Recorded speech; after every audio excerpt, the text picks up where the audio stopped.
What if programmers got replaced by AI? This is a question that has been on the minds of many in the tech industry for years. With the advances in artificial intelligence, it is becoming increasingly possible for machines to do the work of humans, and this could have far-reaching implications for the future of programming. The idea of AI replacing programmers is not a new one.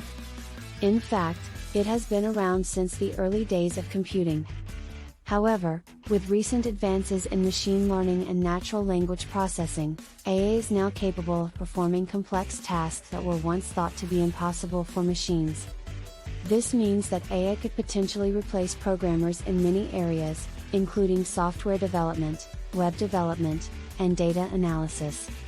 The potential benefits of AI replacing programmers are numerous. For one, it would reduce costs associated with hiring and training new programmers.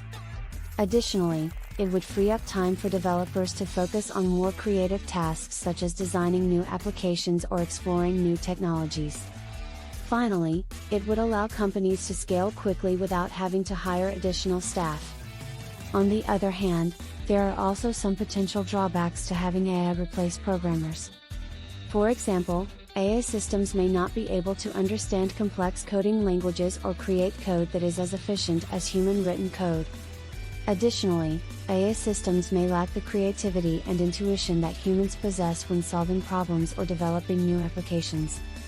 Finally, there is a risk that AI systems could be used maliciously or for unethical purposes if not properly monitored and regulated. Overall, the potential benefits of having AI replace programmers seem to outweigh the risks. However, it is important to remember that this technology is still in its infancy and there are still many unknowns about how it will be used in the future. As such, it is important to remain vigilant and ensure that any applications of AI are done responsibly and ethically.